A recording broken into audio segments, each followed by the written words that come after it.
A virus most Americans have never heard of just re-entered the global conversation, Nipah. It doesn't trend on social media, it doesn't have a catchy name, but it has something far more unsettling. One of the highest fatality rates of any virus we know, often between 40 and 75%.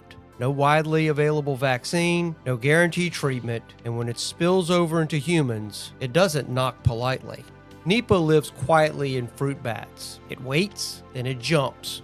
To pigs, to people, to hospitals. When it hits, symptoms can start like the flu and end in severe brain inflammation, comas, respiratory failure, death, sometimes in days. Health authorities track Nipah closely because it sits on the World Health Organization's short list of pathogens that could cause a serious international crisis if the wrong mutation meets the wrong conditions. Dense cities, global travel, overloaded hospitals. Sound familiar? So the question isn't whether Nipah is the next global pandemic. The real question is whether the world has learned how to respond before certainty arrives. Because outbreaks don't just test medicine, they test governments. They expose weak surveillance, delayed reporting, political hesitation, and international systems that only work when trust exists. A virus like Nipah doesn't need to spread fast to cause damage. Just needs time, ambiguity, and division.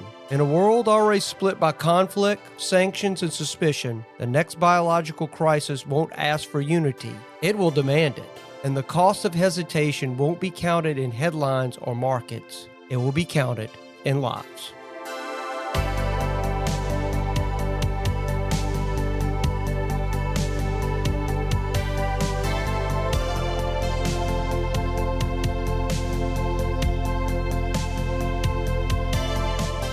Welcome to the Retrospect podcast, a show where people come together from different walks of life and discuss a topic from their generation's perspective.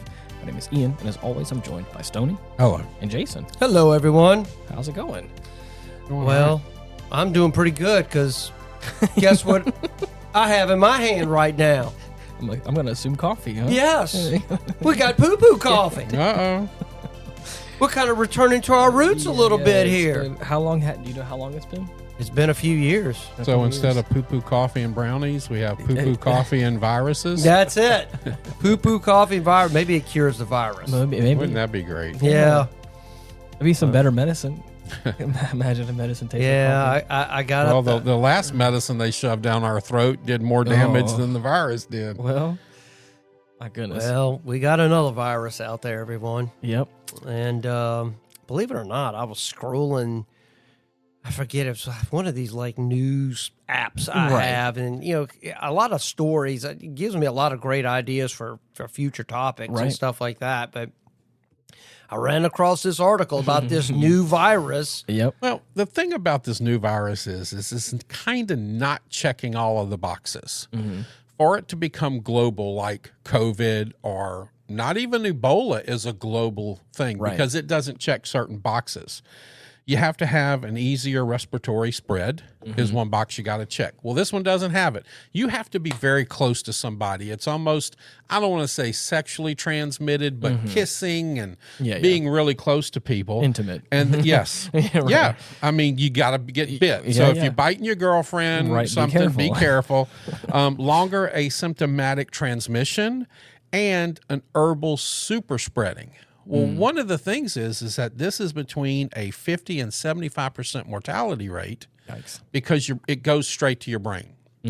And it just swells it. And I know a little something about a swelling brain here, and it's painful and it causes, but people are dying before it can really, and because of COVID, we kind of know how to handle it. And right now, I think what the biggest outbreak is in India. Yeah. And again, this is the largest populated country in the world right now. Right. But it doesn't really check all the boxes to be as sensationalized, excuse my language, it's okay. Sensationalized as COVID was. Yeah. It's more along the lines of an Ebola, which, hey, kills people. Yeah.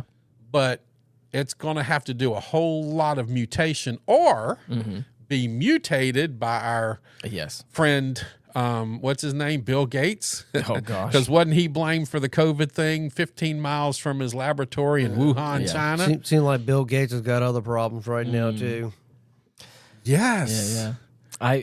One thing I did some more research with this about also like why COVID was such a scarier thing, and I realized I learned something about COVID that I don't think no one ever specifically told me outright, and I think if I would have known this sooner, it would have helped me understand the situation better.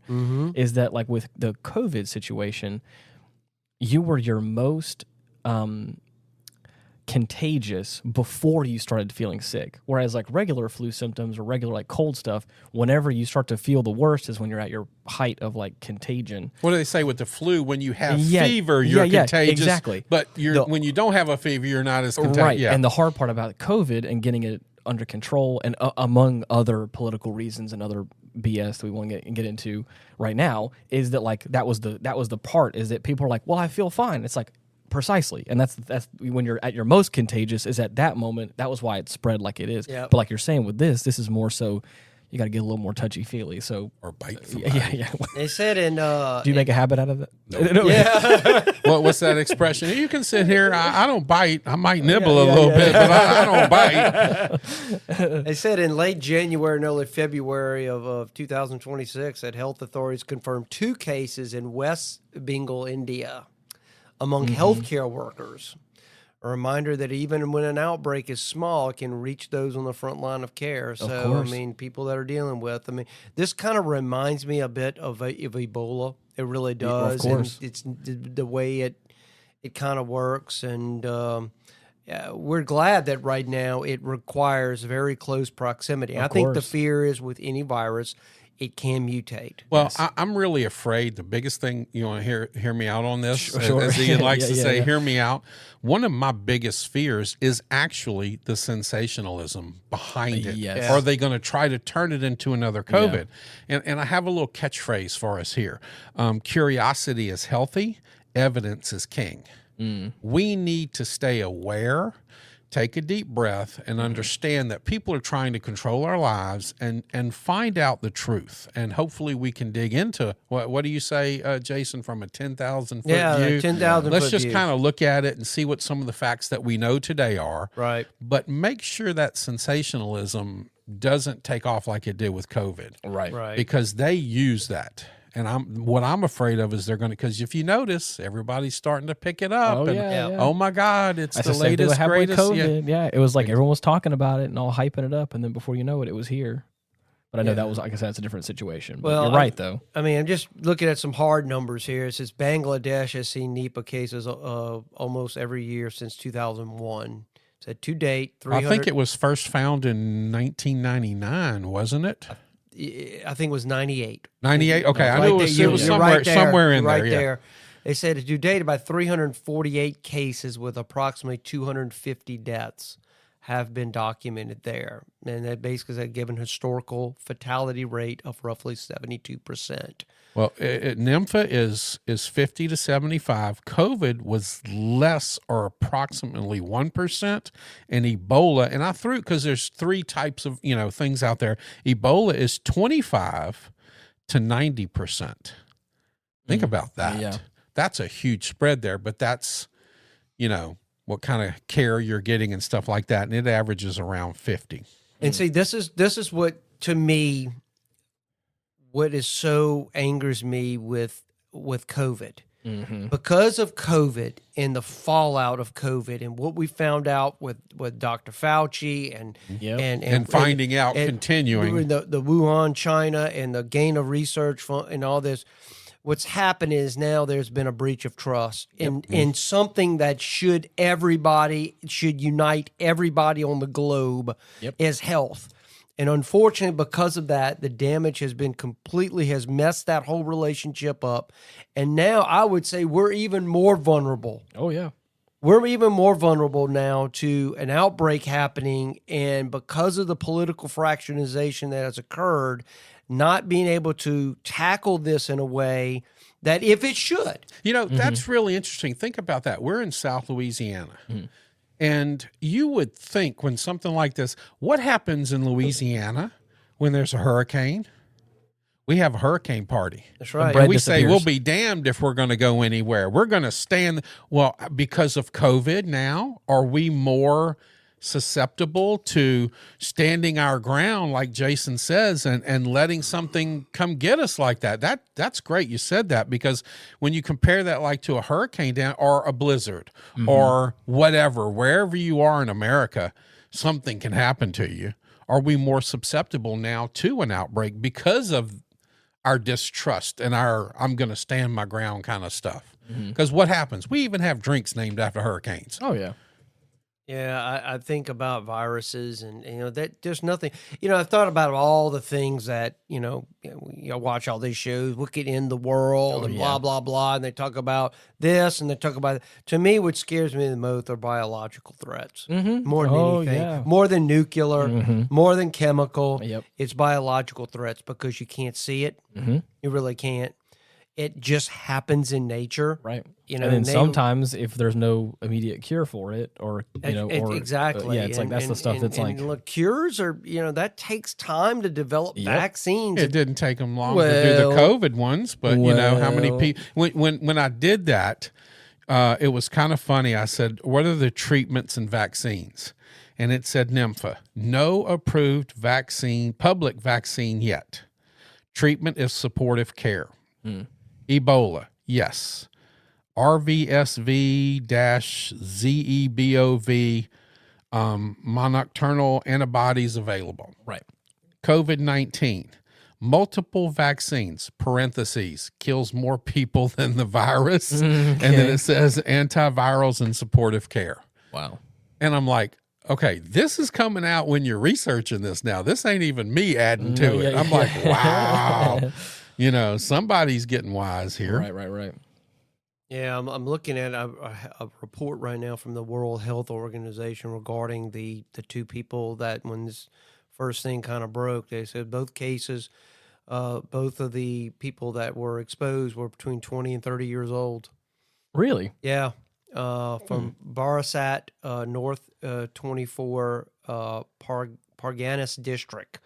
They say both cases developed symptoms typical of severe NIV infection in late December 2025, were admitted to the hospital in early January 2026. As of 21 January 2026, the second case showed clinical improvement, while the first case remained under critical care. Interesting. Yeah, but that's what I'm saying. It's and I've said this with COVID. COVID was a test of how we as a society, because I'm going to tell you, if COVID had the fatality rate that this thing had, I don't even want to think. I don't even want to think about it. Because of the mortality rate, it wouldn't have spread. And I think also, you see what I'm saying? Because it's killing people so fast. I didn't mean to cut you off there, buddy. No, you're good. But it kills you so fast, it's kind of hard to spread it. I get. And what happens is this is a different virus. It comes into your blood, which Ebola is another blood one. Remember, COVID is not. It's a respiratory. Right. But it goes into your blood, and then it goes through the brain protection layer, right, and just massively inflates your brain. And you're not going to be around people because you're going to the ground. It's kind of not the same with COVID and these high transmittable viruses. You're around people, like Ian said. You kind of even don't know you have it at first, and then you're giving it to people, right? But these other ones, they come in so quick, and then what happens to you makes you go away from people, kind of, except for hospitals, et cetera, et cetera. So I don't know if it really would. I wish we had a virologist that we could talk to about this. I feel like if COVID had the same scariness as this does, like you're saying with the brain swelling, all that stuff like that, and it also would affect younger people. Like for instance, like I think a reason why, a number of factors why I think COVID spread and stuck around for so long. Not only was it contagious whenever you didn't feel sick, which was the scariest part, but it was also most people, if you're in pretty good health or of a young enough age, there's a large majority of people that like you may feel sick for a couple days and then you get better. And like, whereas with this is not the case. So like, if COVID would make your brain swell, no matter how old you are, right, or even if you're in the hospital, yeah, you ain't at home, right, and there's no real cure for it. I think that like the severity would have been up. Well, COVID was another flu. We're all like we're all used to it. Hey, you know, it's whatever. You know. Right, and that's what I'm saying. Is like if the likelihood for if you were bleeding from the eyeballs like Ebola, you might be doing a little something and that's different. What I'm saying. It's like that's why I think also not to compare apples to oranges, but that's what I mean. It's like no, but you're saying if it had some of those severity effects, we would be doing things a lot differently. I just know that I'm speaking from personally. I mean, I think at one point in time I got in COVID and felt bad for literally 24 hours and then got better, and I was like, oh, that's not so bad. But I know that people with respiratory issues and that were either younger or older, I tried to stay away from those people for that reason for a large portion of that time. But that's not, it's not a perfect solution to all that. Well, this is a brain disease, and it's encephalitis, I believe. I hope I did not murder that. I think you said it right. I think I did. It can be caused by viruses, which is most common worldwide, bacteria, which is a lot less common, and I think you said something about bacteria earlier, autoimmune reactions, and rare toxic exposures. And this is viral. The Nipah is viral. And basically what happens is you get some fever and some fatigue, and the virus, again, like I said earlier, spreads through your circulatory system. Yeah.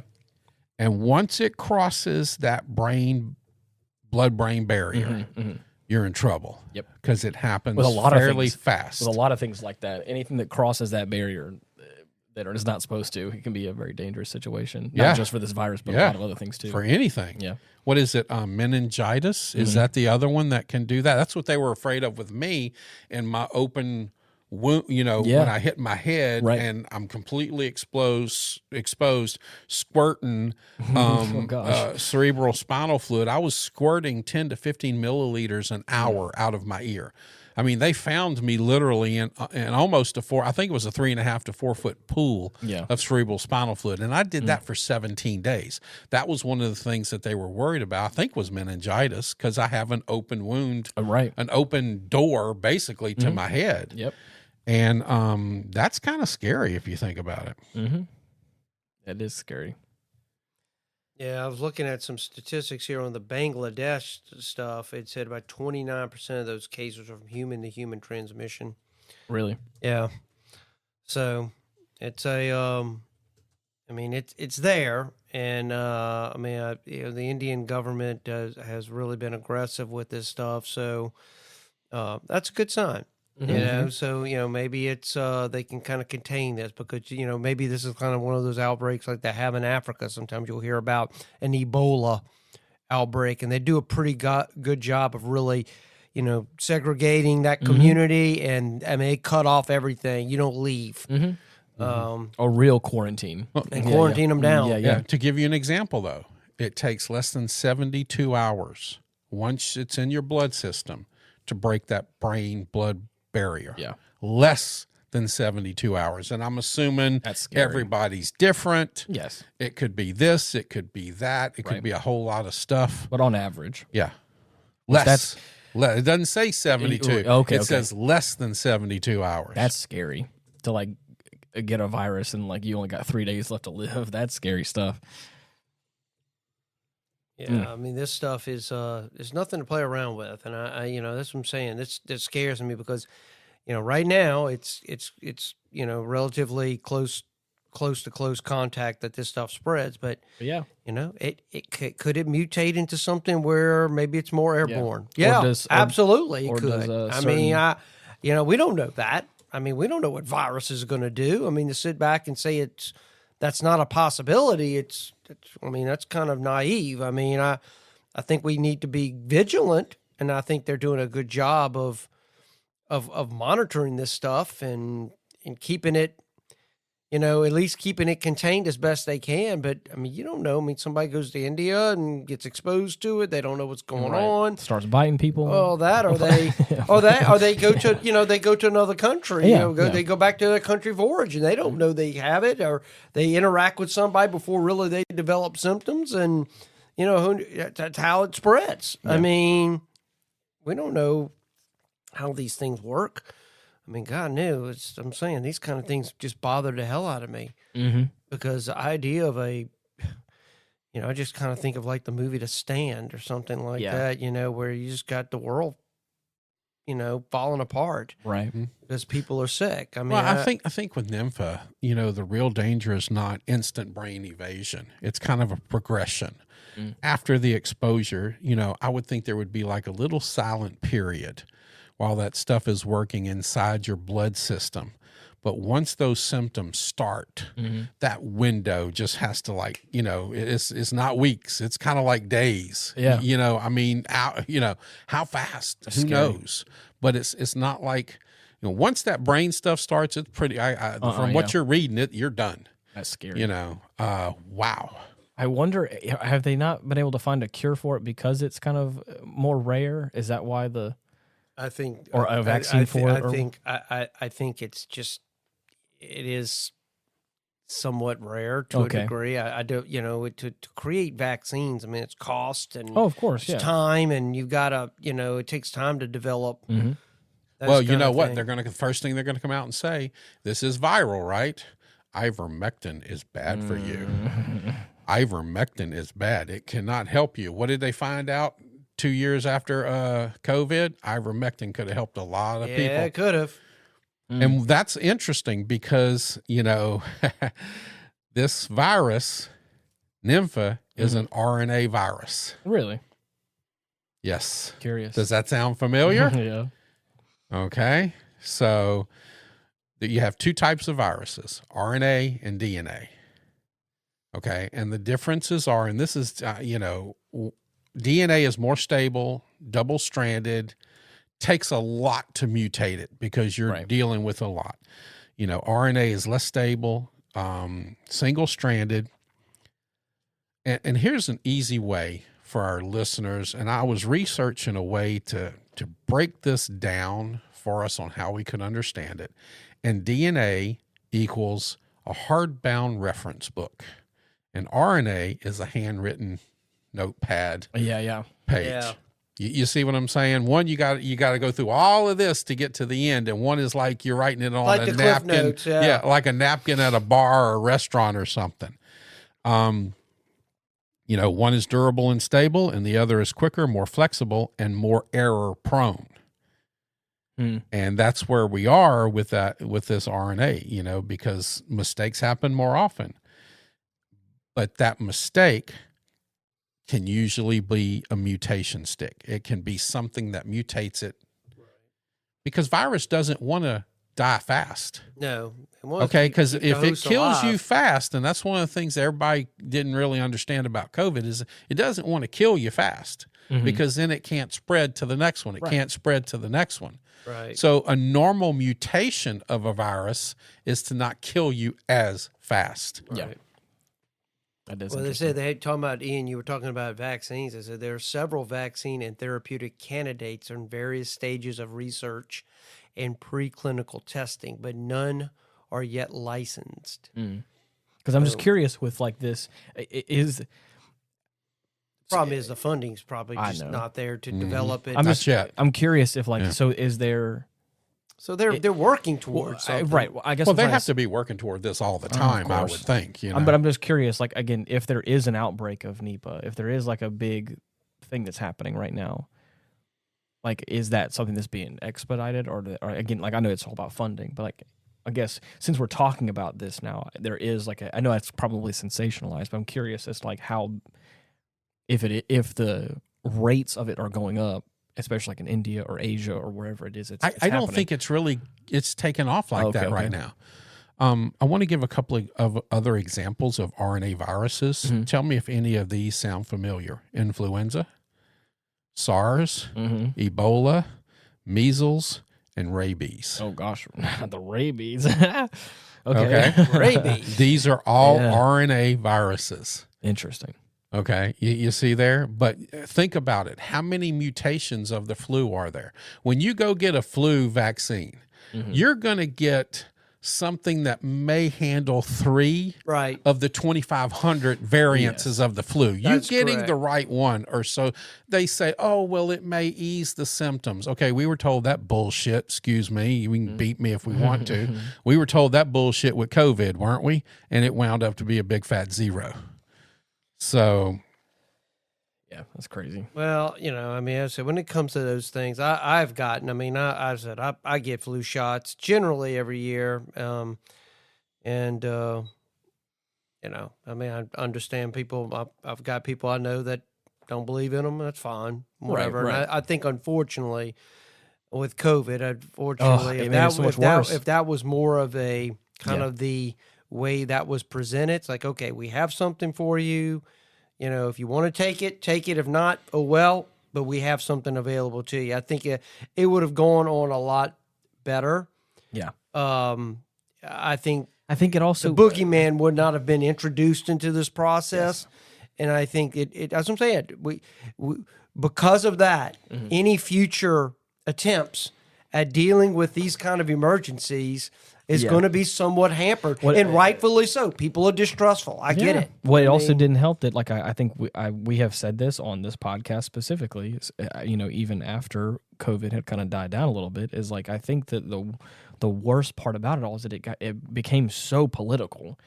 At one point in time, like, it was no longer about the virus. It was about your political standing, or what, or who you sided with, or whatever it is. And that was I don't know. I think that was the real problem with it all that made, I think, the distrust in vaccines even worse, is because of all, again, like the people we've talked about before with, who was that doctor we were just mentioning? Fauci? Yeah, Fauci. That didn't make it any better. Former President Biden, that whole situation was like, gosh, that was not, none of that was handled well. And I think that's the problem. It's like, now that's what we're going off of like in recent history that's still in people's minds. Yeah, matter of fact, I'm right now trying to find it, but if y'all recall, our friend Brandon, he talks about the Nipah virus really from his perspective and what it actually can do from some of the things he talked about. I reached out to him, possibly trying to maybe come back on the show and do I thought it would really tie in well with this topic, because I was reading it this morning early in bed while I was drinking my coffee, and he really shared a lot of good stuff on his Substack regarding this whole thing. These viruses are actually kind of smart. Right. This is a negative single cell strand RNA virus. Okay, and in simple terms, that when it gets injected into your system, it cannot immediately be read by your human cells. Okay. It first has to convert itself into something that's readable in a readable form by your body before it can replicate. Because what it does is it injects itself into your cells. But if it can't read it, it can't replicate itself. Right. And that extra step in there requires a viral enzyme. It's an RNA-dependent RNA polymorphs or something like that. But that enzyme is one reason that the mutation rates are higher, because what it does is it attaches to your host cell, it injects the RNA inside of it, then it hijacks the cell's machinery, produces copies, and bursts out and spread. Yeah. But at first it's not, your body doesn't recognize it, so it's not going to help it. But once it recognizes it, it produces that enzyme so that it can, work in tangent. It can hijack your body basically, and start doing what it needs to do. That's crazy. And it binds to the receptors, which is in your brain tissue, your blood vessel lining, your respiratory tissues, and things like that. And then, right. RNA viruses are higher mutation rates. The adaptation potential is so much higher. You know, think about, you know, the flu, the measles, you know, and I don't know, man. It's kind of scary, but I think in a way we're kind of lucky too, unless some Bill Gates or somebody like that decides to turn it into something else. Hey, let's mix it with the measles and see what it'll do. No, we don't want that. No, don't do none of that. Yeah, that's interesting. Wasn't that a movie? Was it? What wasn't that one of the movies that came out where they realized that if they mixed something with the measles, they could cure cancer or something? I don't remember. If they do, I don't know. Remember Yeah. Can you Google it? I'll look it What up. movie came out when they mixed it with the measles or something? Well, you talk about, I know, Stoney, you mentioned rabies. It kind of, you know, they can mutate rabies. And what was that movie, that kind of horror movie they made called, what was it? Cujo? Not Cujo. I remember that one too. Good old Stephen King there. What was the one dealing with, it was the rage virus. What was that called? Was that 28 Days Later? Oh, that movie? Yeah. It was the rage virus. Okay, interesting. That's what it was. Okay. It was a mutated version of rabies, if I recall right. I think was it I Am Legend? Was it I Am? Maybe it was I Am Legend. No, That's no, right. no, the one I'm talking about. The one I was yeah. with He was the talking measles. about- yeah, he says I about- think that's yeah, right. yeah. I can't remember exactly, but that does sound familiar. It says right, or it says in here it was saying that it was a genetically engineered measles virus designed to cure cancer. That's it. And it mutated into a lethal airborne strain called Crippen virus. which is Okay. interesting. Yeah, so that's fun. Okay, Well, that's what I'm saying. Yeah. It's. that's crazy. I mean, you know. I can only feel for these people because I had the brain swelling and this encephalitis, confusion, drowsiness, disorientation. I had all of that. Right. The pain, the massive amounts of pain in the brain. I can only feel for these people because in some way I haven't gone through this virus, but with this TBI that I had, Right. I can't imagine going through that again. I'm so thankful that I had the hottie Dr. Miranda with me to kind of help guide me and give me strength to be able to get through that, because that was something. Jason was there a lot. He can remember some of the stuff I was going through. It was just, And remember, I mean, I don't even remember the first 5 days. It was you were 7 to 10 days you were before just I was even completely halfway out. coherent. I didn't know. I don't think we knew what was going to be happening with all that. I think there was a lot of unknown there, but you came out of it. And, that's what I'm saying. You were lucky. Almost 3 years later, I'm still not near where I want to be, but Well, I mean, you had a massive injury, and it's just what it is. And it's so funny. There are times when I'm at work, and I still think about that day. And Wait, what day you mean? well, my accident. Oh, I see what you're talking about. Yeah, I thought you Stoney's were something different. accident, Okay, yeah. So, yep, I remember that. Mm. It's amazing how much time has passed. It's hard to believe it's been 3 years. That is crazy. I mean, that's We're, just been we're 4 months shy of 3 years. yeah. Yeah. And it's hard to believe it's been that long That's true. since then. So yeah, The same thing with this podcast as well. It's crazy to think this show's been going on for as long as it has been. 4 years. Yeah, We're that's going what I'm on saying. by. That's Hey, just y'all crazy been to going think. over. Y'all were doing it yeah. about a year before I joined Yeah. y'all. So You've been here longer than you haven't been, Yeah. by a large margin, which is interesting. the infamous day. That's interesting. Stoney and I were talking about some Yeah. just like those crazy topics that we all love to talk about, and Here we are. here we are. That's fun. I never thought in the world I'd be doing a podcast, but here I am. So, Yeah. well, we're having fun doing it, and now we're drinking poo-poo coffee. Yeah, and doing it. hey- Never thought I'd be drinking that either. But here we are. Yeah, that's So- great. How fun. Yeah, we're having a good time with it, though. It's some good stuff. I mean, it's just, and of course, we talk about these topics, and I know some people think, God, they're always talking about all this, doom and gloom and, end of the world. And, I'm like, well, I mean, the reality is the world can be a very frightening place. And there are a Are lot we of talking about doom and gloom, or do we offer a little hope too, and just some calm reflection from a generational perspective? Because one of the things about leadership, and I always try to come back to leadership, is that just because something has changed doesn't mean that there wasn't any good in that. Like the administration of that last organization that I was with, they came in and tried to dismantle the administration from before. Was there nothing good that you can take? As bad as COVID was, is there anything good that we can take from COVID and bring to a new situation like this to help us maybe better handle it? Yeah. I mean, does that make sense? Or is that kind of, hopefully that's what we do here. And right. I mean, I would love to, I love leaving these shows knowing we've potentially given some people some valuable information. They can take it, they can go research and, and tell, looks like not everything is always, it's serious things to look at, but it doesn't always have to mean it's a bad ending. Right. And that's why I try in my closings. I love your openings, but in my closings, I hope I offer a little thought and hope. Yeah, absolutely. I agree totally. I try. Right. I try. I don't always succeed. and y'all know me. I usually have to stick my humor in there because y'all are both looking at me waiting for the next thing that's fixing to pop out of my mouth. That's part of the charm of the show, Stoney. I mean, that's what makes people tune in and listen to us.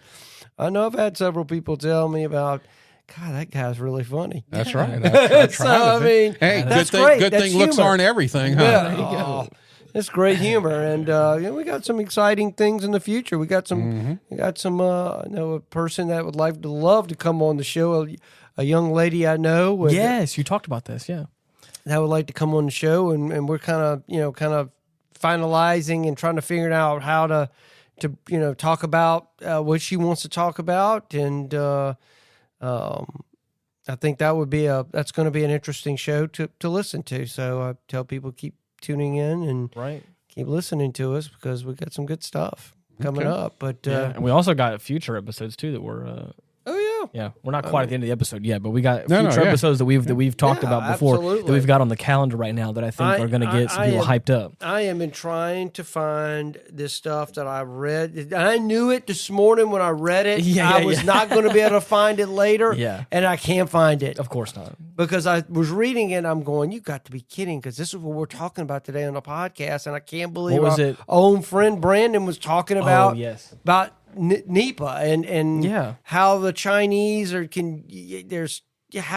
you remember all that stuff he was talking about how those chemicals in our body can be like transmitters for certain frequencies and stuff like it. It kind of tied into that, and I was like, that would be, I can't believe that. And for whatever reason, right now, I just can't seem to. You would think a lot of the universities would be coming out and get away from their indoctrination stuff. But there was a time when universities were the ones who went after this kind of stuff more than anybody. Yeah. There was a engineer from Texas A&M. His name is Calvin Richardson. He actually designed a bra that kept women's breasts from jiggling, bouncing up and down, and stops the nipples from pushing through the fabric when cold weather sets in. After the news conference announcing this invention, a large group of men took Mr. Rickson outside and kicked the shit out of him. Yeah. Oh, dude. Gee. Sorry, I got to stick it in there somehow. Wait, excuse me. Like, why the hell would you do that? Oh, that's crazy. Yeah, that's interesting.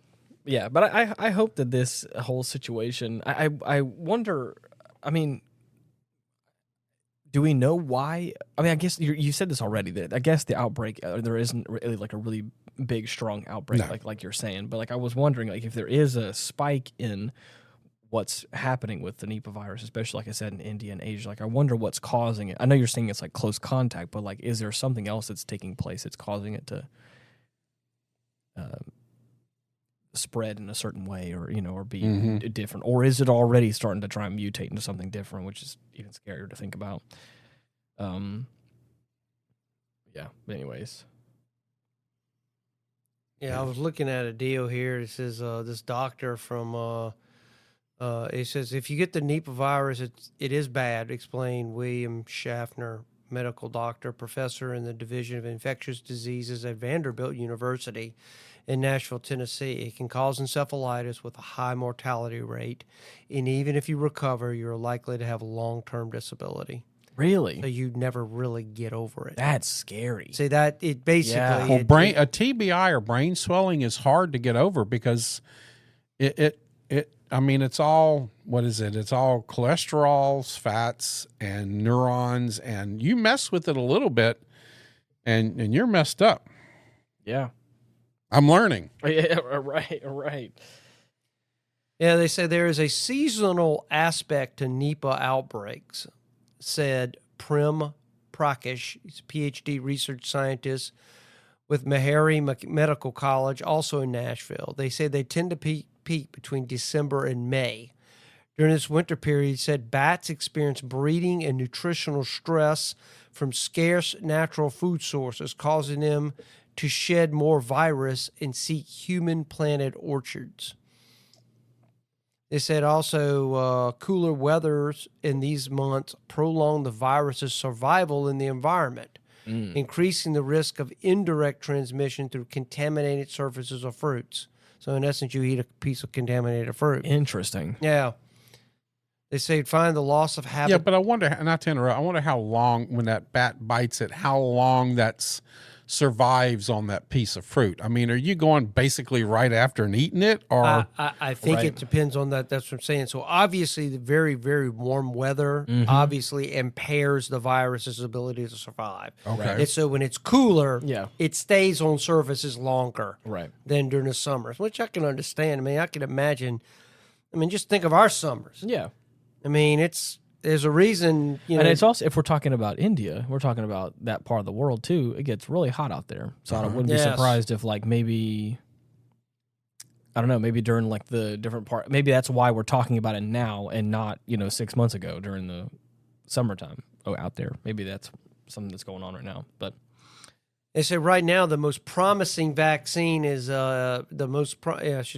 progress is being made by the University of Oxford, has launched the world's first phase 2 clinical trial of Nipah virus vaccine candidate in Bangladesh. They interesting. said he also reported an experimental monoclonal antibody called M102.4, which has shown strong promise in animal studies and limited human use, but is not yet widely approved or available. Okay. So I guess what you're talking about with people in academia, I guess, are doing something, which isn't too bad. But yeah, they said right now the only option right now is intensive supportive care, including oxygen support, mechanical ventilation, management of brain swelling, and fluid balance. So that's mechanical basic. ventilation. That's That's what scary. they're doing right now to treat people that come down with this. And they're still saying they don't survive out of it. And they said basically the earlier you get it detected, the better.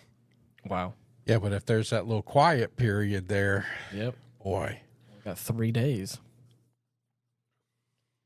They say following the global COVID-19 pandemic, the World Health Organization identified a list of high-priority pathogens with the potential to cause future pandemics. The Nipah virus was included on this list. Really? Yep. Scary. Highlighting the health authorities are aware of this virus's potential risk.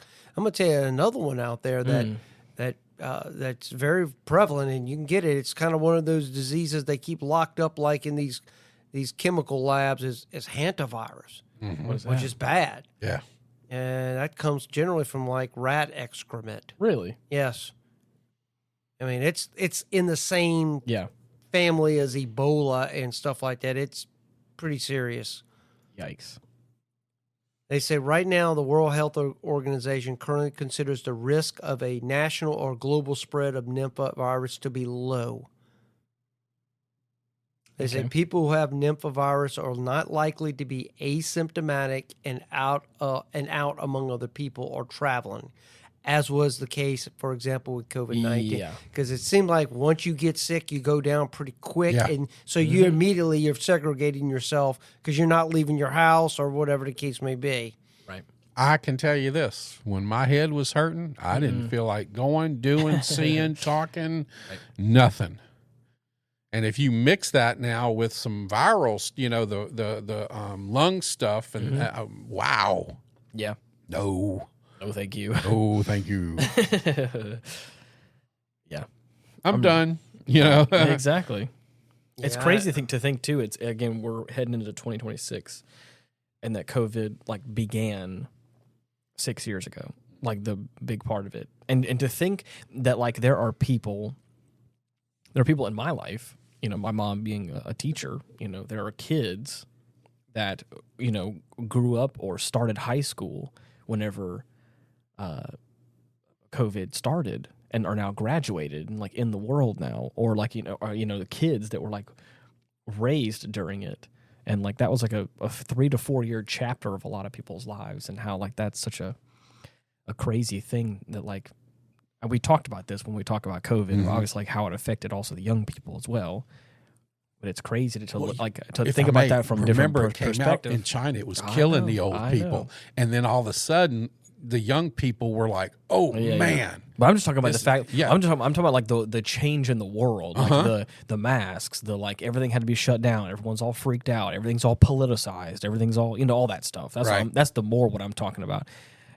I got the chance to talk to my mom's students a couple of days ago, or last week or whatever, and that was the thing that was just kind of brought up, was the fact that this one kid was who's now 16, 17 years old, in high school, whatever, was oh yeah, I was 10 years old, 11 years old when that was he grew up. That's what I'm saying. Yeah, and that's what I'm saying is and there was a large span of her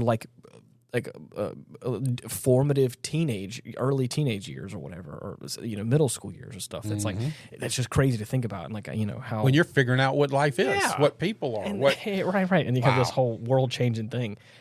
So it's funny you said that. One of the things I've said about this accident is that after having to learn how to walk again at 60, I will never laugh at a little baby learning how to walk again. Yeah. And that young lady there you're talking about there, that's how she grew up with this. That's what she experienced. What does she think the future has in store? And then, especially with the new virus coming out bodily, we would pick her brain the next time you talk to her, ask her some questions, and talk about just the fear of it. You talk about get her to write that down. We'll read it on the air, because that's the young people today are different because of it. And that's completely different, right? And not only do I think that, again, we to circle back around to an earlier part of this conversation, we talked about what would it be like if there was another pandemic? What distrust would we have? I was in my 20s whenever COVID happened, and it shook up a portion of my mid 20s or whatever. and so I come with my own level of my own chip on my shoulder because of the experience that I had. But talk about young people like her, where it's what I don't know her leanings or what she believes or what chip on her shoulder that she has because of all this stuff, or if something like that was to happen now that she's a young adult, about to graduate high school, if something like this was to happen, or if another pandemic was to happen, how would she view that, or what would that trigger in her of oh my gosh, this kind of I don't know. It's just crazy to think about too, of, we're talking about this whole topic all over again. And then you add social media and the internet to that. Internet has taught us two things. The internet has taught us, back in the day, each town or village used to think they had one idiot. That turned out not to be true. And they used to believe that the lack of information is what made people stupid. Guess what? Yep. They proved that wrong too. Because right now it's just crazy. And when you have sheeple, they will follow. And that's part of the dangers of this kind of stuff here, is who's going to follow this. Yeah. Yeah, I'm looking here. They say some estimates suggest the global Nipah virus infection testing market could grow at a mid-single-digit compound annual rate through the 2030s. Really? Yeah. Wait, why is that, I wonder? I guess they're making projections on movement of people, just kind of world economy and Yeah. how things, go. But yeah, I'm reading this thing. It's called Nipah virus infection testing market.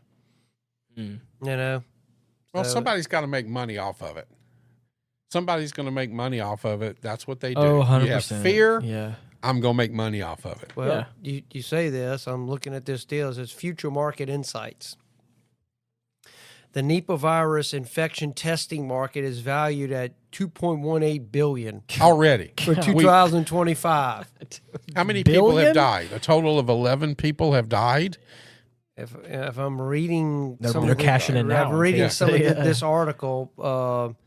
They say as per the FMI's analysis, the Nipah virus infection testing will grow at a CAGR, whatever that means, of 5.2% and reach $2.63 billion by 2035.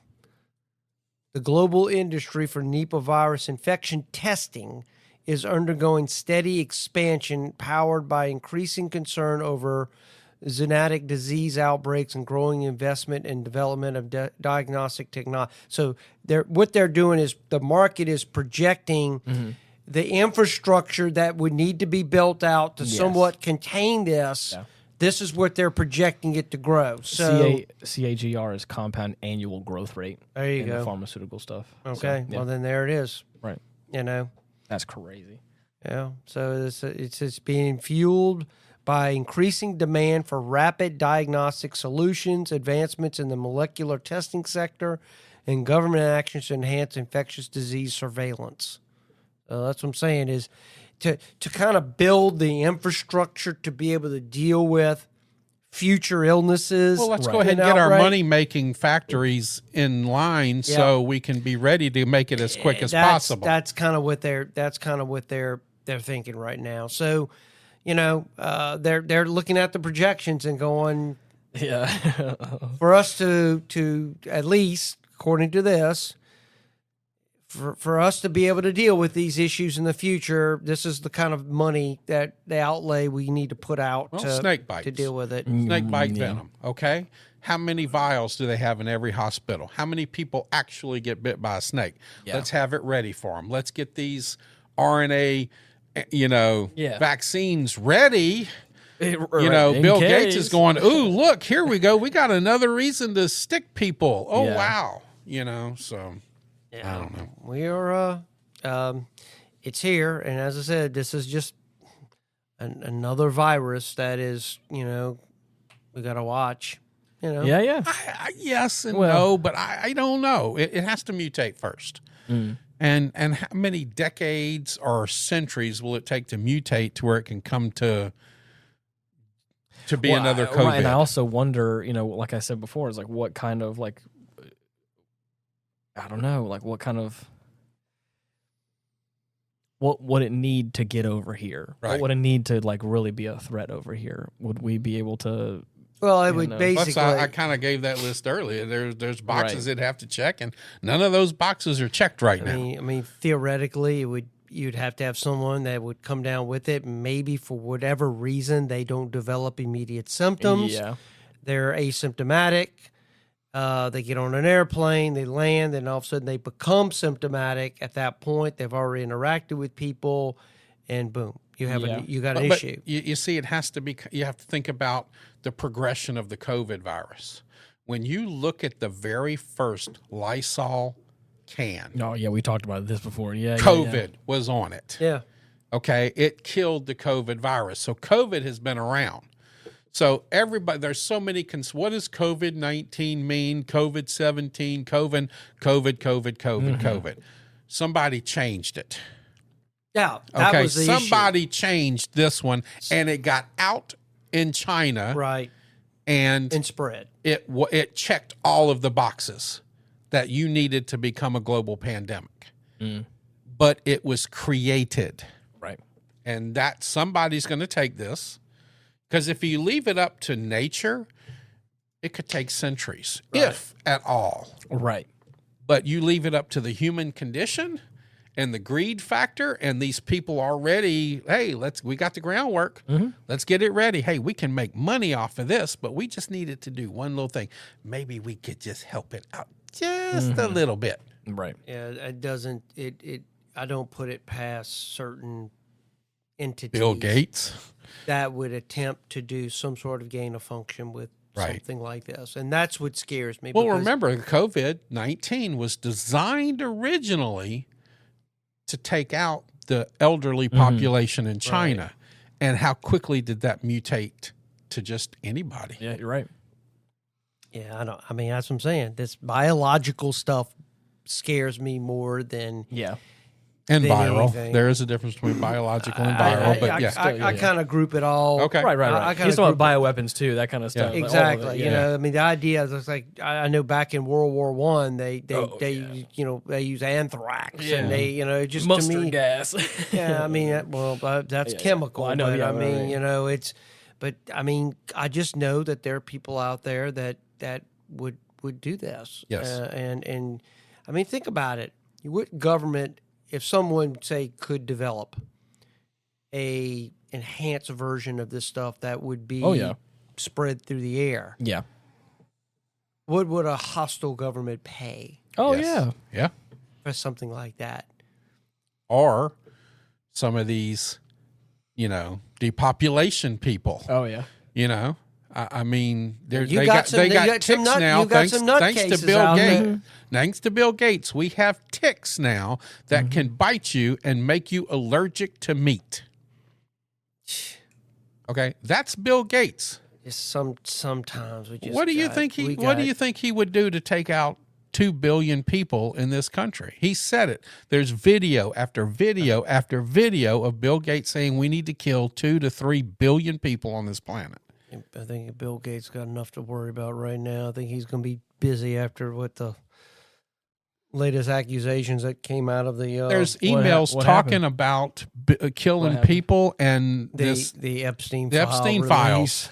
Yes. Yeah, his name is all up in it. Really? All in it. Okay. Oh, yeah. Interesting. Matter of fact, there's some very salacious material that came out. You know what I thought was going to be the biggest one, but it turned out not to be the biggest one, that he was contacting Epstein to get some medicine to quietly give his wife because he contracted an STD from one of the little island boys. Yikes. And he wanted to cure his wife without her knowledge. I heard it was Russian prostitutes that he picked island it up boy. from. If you look at the email, it's island boy. It doesn't surprise me. He picked up something. He may have done it twice. He picked up something, and supposedly he was trying to quietly give his wife this medicine without her knowing it to prevent her from contracting this while they had conjugal Because remember, visits. all of the sudden, she filed for divorce. Yep. And when she found out his relationship with Epstein is when she divorced him and took the money. What was Bill Gates? See, this is what these guys that just... you think about these guys that before Bill Gates was Bill Gates, and he was just some ordinary dude developing him and, what was it, Paul Allen? Was it Paul Allen? What was his partner? He didn't develop. He stole it. And then he marketed it. Well, I forget whatever his partner was at the time, just his business partner. But I didn't realize that him and Melinda got divorced. Oh, God. Yes. I don't follow Bill Gates at all, so I don't know. How many years? It was 2021. Yeah. Yeah, she basically wanted nothing to do with him. Really? And, especially when she found out. Yeah. I have a she might have caught something. Now we know probably what was kind of behind this, and because remember, it was all of a sudden she just woke up one day and said, "I'm divorcing." It's just amazing to me that Bill Gates here starts off as some ordinary, just brilliant guy, smart guy. Was he? Computers and the guy's smart. I mean, he's not a dummy. He didn't get what he's at without having some smart. So, but something happens to some people when they reach certain levels in society, and I just wonder if those proclivities maybe existed in him, and now that he had the money to be able to engage in these proclivities. Yeah. Well, you have to also think about him. He did. You have to wonder where his head is, because Microsoft wasn't his baby, but he stole it and put it out there. Right. Who invented the first virus? I don't remember. Bill Gates. Oh, really? Bill Gates invented the first virus that attacked Microsoft, and then what did he do? He sold you the antivirus. Right. So he going, oh, wow, that worked. What else can we apply this technology or this ideology to? There was also, I think that kind of brings me kind of thinking about, wasn't there a guy that died mysteriously on some island who was developed some sort of antivirus software? Norton. Is it Norton? Was it the Norton guy? Yeah. Yeah. I think there was some mystery involving what happened with him. Yeah, he went crazy. They were driving him crazy, apparently. Yeah, I don't. What was his name? Oh, crap. I know Ian's probably doing something. Yeah, I'm trying to figure out how to search for this. What was his name? Owner of Norton, or former owner of Norton Antiviral. Was it Norton? No, it was McAfee, and it was McAfee. It was John, That's it. It was McAfee. John McAfee. That's it. John McAfee. Well done. Yeah, Yes. There was something weird Yes. about his story and what Yeah. happened to him. But, sometimes you just got to wonder about some of these things. It's like, They said he was found dead in his Spanish jail cell as an apparent suicidal, quote unquote. Yeah. But look at the situation, 6 so- months before that Right, event. right. Something was happening to that guy. Something that might be bad. a good. That might be a That good might topic. be a good episode. That might be a That good might be a episode. good Yeah. episode. I think there's actually 'Cause- there's a Netflix documentary about it. Like- Yeah, that's what I'm saying. It's pretty big. Like the last few days before Edgar Allan Poe died. Oh yeah, I would love to do an episode on that. yeah. Okay. What was the last 6 months before John McAfee died? If you just, it's insane what was going on to this guy. Crazy. Yeah, I mean that's what I'm saying. So Yep. I just find it interesting that when certain people get to certain levels of society, Mm-hmm. whether Bill Gates was kind of blackmailed into this, basically he was, kind of shown some of the forbidden fruit and Yeah. he partaked, and then all of a sudden once you do that, you're kind of like you're Yeah. in. Well, we kind of got Yeah. a episode coming up in, I think, 2 weeks about kind of the same Yeah, thing yeah. here. So evil and good and everything in between. Yeah. So we it just I don't know. But I don't know. He's got his own issues now. Of course, and I'm gonna say it. I know his publicist or whoever yeah. has basically come out and they've denied this vehemently. So Well, they're not going to come out and say, yeah, he I did it. know, I but mean, I that's get not why that, they, but I just want to make that announcement Yeah, that yeah. they did respond to some of these things that came out, and I just remember they vehemently denied any of this kind of course. stuff. So Right. I don't want them. Allegedly on the Retrospect podcast, Right, we talked about exactly. yeah, right. You don't want to Exactly, yeah.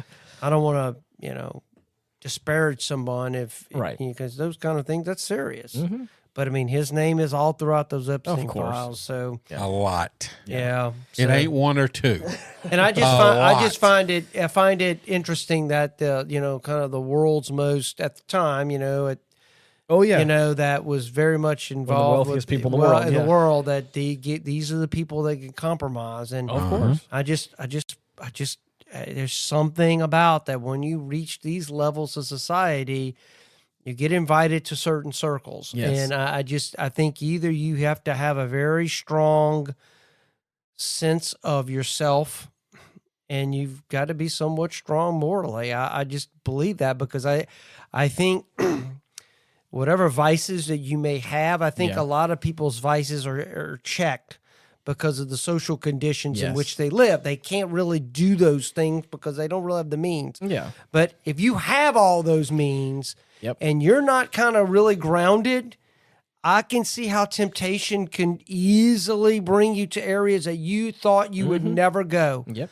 because you simply can. And then you got people around you saying, come on in. Yeah. And not only that, if it's you have green. enough- The grass is real green over if you here. and not only that, but also if you have enough money, you can grease enough palms, and people will Oh. be really silent about. Come Yes. on down. You're the next contestant on the Devil's Playground. I just do. So, Anyways. you know, this kind of stuff is... Yeah, we getting kind of off topic. That's though. okay. That's Yeah. okay. It's kind of in the same ballpark. But anyways, for those who want to let us know about this episode or anything else, obviously we have comment sections and the email address that we'll get to in just a second. But there's a bit of a call to action that Stoney would like to do for not next week's episode, but the following week. So you have 2 weeks. Yes, 2 weeks. To kind of give us this submission. But Can we start with the email and then give it back to them? I can. Yeah. So we have an email address, getoffendedtogether@gmail.com, where a lot of times you can send some more long form responses because sometimes the comment sections don't allow you. They give you a character But we limit. expect this to be lengthy, exactly. so use our email. Yes. If you're a Delta Utilities customer in Louisiana or Mississippi, we want to hear from you. Has your bill gone up? Have you had service issues? Storm response problems? Or maybe it has been smooth and reliable. Tell us that too. We're putting together a future episode focused on real customer experiences, not just press releases and not just corporate statements, but what's actually happening in homes and businesses. Email us your story. Please keep it honest. Please keep it specific. But what has changed? When? And how did it affect you? Because policy is one thing. Ownership structure is another. But lived experiences, that's what matters. Let us know the facts so that we can get the word out. And with all that being said, until next week, thank you so much for listening. Bye-bye. Goodbye, everyone, and God bless. Boomers remember polio. Gen X remembers HIV panic. Millennials lived through COVID. And Gen Z grew up watching the world shut down. Every generation gets its virus moment. But here's the pattern. The virus isn't what defines the generation. The response is. Do we fracture? Do we panic? Do we scapegoat? Or do we actually grow up a little bit? Nipah today is a reminder that biology hasn't stopped evolving, but neither has human resilience. We're not fragile, we're adaptive.